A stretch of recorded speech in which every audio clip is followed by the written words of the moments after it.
মঞ্জুমের কাছ থেকে জানি, আপনি ভোটের দিন কেন্দ্র পরিদর্শনের পর বলছিলেন যে বিএনপির নেতাকর্মীরা অসহিষ্ণু হয়ে উঠছে। 13 দিন পরে আপনার মূল্যায়ন কি, মানে অসহিষ্ণুতা কমেছে? ধন্যবাদ রাসেল। স্বামী আপা আছেন, সামিনা আপা মনে হয় অনলাইনে আছেন, দর্শকবৃন্দকে শুভেচ্ছা। দেখেন, আমাদের দেশে বিজয়ী পক্ষ অসহিষ্ণুতা দেখায়, পরাজিত পক্ষের উপরে আপনার ত্রাস ভয়ভীতি প্রদর্শন করে। এটা অনেকটা অতীত যুগে যুদ্ধে যেমন হতো আর কি। যুদ্ধে যারা জয়ী হয় তারা সব কিছু দখল করে নেয়, আর পরাজিতদের উপরে তারা নিপীড়ন চালায় বা তাদেরকে দাস বানিয়ে ফেলে। এটা ছিল অতীতের যুদ্ধের প্রবণতা।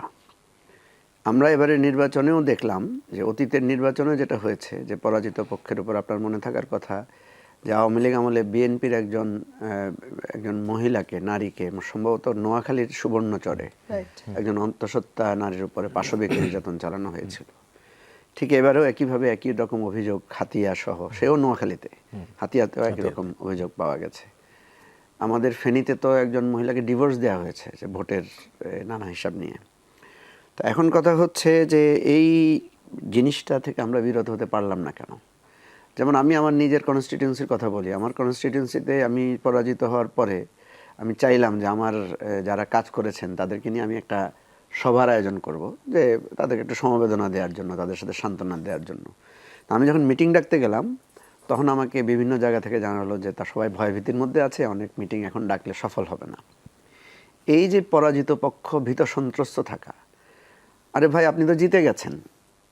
আমাদের এই সমস্যাটা হচ্ছে আমি জিতে গেছি, যেখানে কেন্দ্রীয়ভাবে বলা হচ্ছে বিজয় মিছিল করা যাবে না, কোনো ধরনের আক্রমণ, কোনো ধরনের প্রতিশোধ স্প্রিয়া রাখা যাবে না, সেখানে নিচের দিকে আমরা উল্টোটা দেখছি। যেখানে প্রধানমন্ত্রী বিরোধী দলের নেতার বাসায় যাচ্ছেন, অন্যান্য নেতাদের বাসায় যাচ্ছেন, বা যারা বিজয়ী হয়েছেন তারা প্রার্থীদের, পরাজিত প্রার্থীদেরকে ফুল দিয়ে বা মিষ্টি মুখ করে শুভেচ্ছা জানাচ্ছেন, কিন্তু তৃণমূলে ঘটছে পুরো উল্টোটা। তৃণমূলে বলছে তুমি এতদিন কেন অমুক আমার বিপক্ষে ভোট দাঁড়াইছো, দাঁড়াও তোমাকে দেখে নিচ্ছি।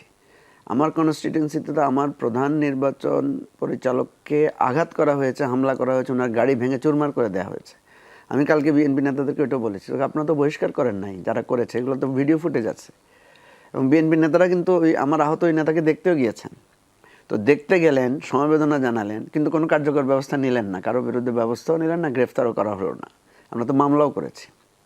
এখন প্রসঙ্গ যেটা দাঁড়াচ্ছে সেটা হচ্ছে, একটা সময় মানুষ ভাববে যে উপরের দিকে যেটা দেখানো হচ্ছে এটা হচ্ছে একটা মানে সম্প্রীতির বার্তা বা একটা লৌকিক জায়গা, কিন্তু ভিতরে ভিতরে যেটা হচ্ছে সেটা মানে আসলে বাস্তবিক না। যেটা আপনি এখন বললেন পাবনার চাটমোহরে যেটা হয়েছে, জামাতের সম্ভবত হাবিবুর রহমান নামে একজন নেতা, উনি তার টেন্ডার শিডিউল ড্রপ করতে গিয়েছেন।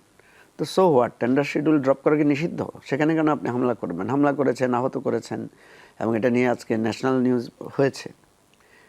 এখন সামনে আবার যেটা বললেন যে এটা ওনারা চেষ্টা করছেন, তো চেষ্টা করছেন, আপনি ক্ষমতায়, আপনার চেষ্টা সফল হচ্ছে না, আপনার কাছে তো এখন দলীয় শক্তিও আছে, সরকারি ক্ষমতাও আপনার হাতে আছে, তাহলে আপনার কোন চেষ্টা আপনাকে তাকে বহিষ্কার করা বা তাকে গ্রেফতার করা থেকে বাঁচিয়ে রাখছে? এখন তো আপনি আরও বেশি কঠোর হওয়ার কথা।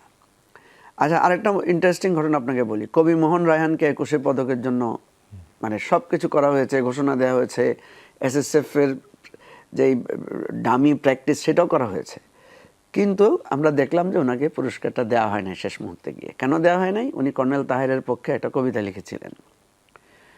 তো এখন আমরা এই যে রাজনীতিতে পুরানো প্র্যাকটিস, যে কে আপনার সম্পর্কে কী বলেছে, অথচ দেখেন, আপনি যদি দেখেন এই যে সরকারের দুজন মন্ত্রী বা বিভিন্নভাবে এমপি হয়েছেন যারা, তারা কিন্তু যেমন ধরেন নুরুল হক নূর, যেমন ধরেন ববি হাজ্জাজ, এদের কিন্তু প্রচুর বক্তব্য আছে বিএনপির বিরুদ্ধে।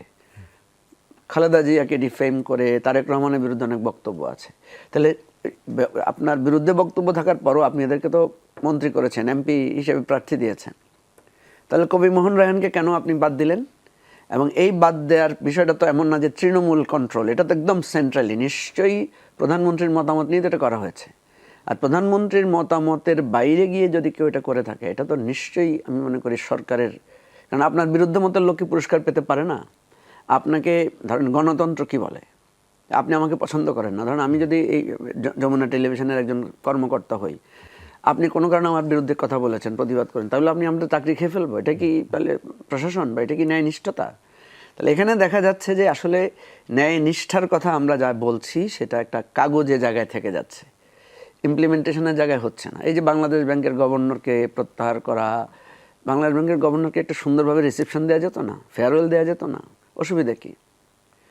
তারা তো একটা দায়িত্ব পালন করেছেন। ভুল ত্রুটি মানুষের সবার, কার নাই আমাদের ভুল ত্রুটি। আপনি যদি আমাকে ফেয়ারওয়েল না দেন, আপনি দেখেন আইসিটি থেকে অ্যাডভোকেট তাজুল ইসলামকে প্রত্যাহার করা হয়েছে, কি অপরাধ ওনার? আপনি আপনার দলীয় লোক বসাবেন, কোনো সমস্যা নেই, এটা তো আমরা মেনে নিয়েছি যে আমরা তো এই আশঙ্কাটাই করেছিলাম যে আমাদের পুরনো রাজনীতির পুনরাবৃত্তি হবে। আমরা কিন্তু বলেছিলাম পুনরাবৃত্তি চান না পরিবর্তন চান, তো আমরা তো পুনরাবৃত্তি দেখতে পাচ্ছি। আমরা তো ভেবেছিলাম যে বিএনপি পরিবর্তন করবে, যদিও আমাদের বিশ্বাস হয় নাই যে বিএনপির এই পরিবর্তন আদৌ করবে কিনা। তাহলে আপনি যদি পুনরাবৃত্তি করছেন, কিছুটা তো সেখানে একটা শালীনতা, কিছুটা সৌজন্যতা হতে পারতো। এদেরকে আমরা একটা সুন্দরভাবে একটা রিসেপশন দিয়ে বিদায় দিতে পারতাম।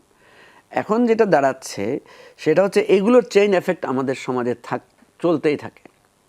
তো ফলে তারেক রহমানকে আমি অ্যাপারেন্টলি দেখতে পাচ্ছি ওনার মধ্যে অনেক মানে নতুনত্ব আছে। উনি অনেক সিম্পল চলাফেরা করছেন, উনি গাড়ি বাদ দিয়ে নিজের গাড়িতে চড়ছেন, উনি হেঁটে সচিবালয়ে যাচ্ছেন। এই সবগুলো যে পজিটিভ ইমপ্রেশনটা দিচ্ছে, কিন্তু যখন ওনার কর্মকাণ্ডে, ওনার তৎপরতা দেখা যাচ্ছে যে দলীয়করণ, দেখা যাচ্ছে অন্যদেরকে সম্মান না দেয়া, দেখা যাচ্ছে রুট লেভেলে কাউকে মেরে দিচ্ছে, কাউকে মানে ধর্ষণ করছে। এবং আপনি দেখবেন যে গত কয়েকদিনে কিন্তু শিশু ধর্ষণের ঘটনাও ঘটেছে বেশ কয়েকটা। তো এগুলো কিন্তু দায় কিন্তু সরকারের কাঁধে আসবে, এবং এটা কিন্তু খুব বেশি ইম্প্যাক্ট পড়বে না আপনি যত ফ্যামিলি কার্ড দেন। যেমন দেখেন আজকে যে গণভোটের বিষয়টা আসছে, হ্যাঁ, দেখেন বিএনপি, আমরা যখন ঐকমত্য কমিশনে ছিলাম সেখানে তো 2টা ইলেকশন একসাথে হওয়ার কথা হয়েছে।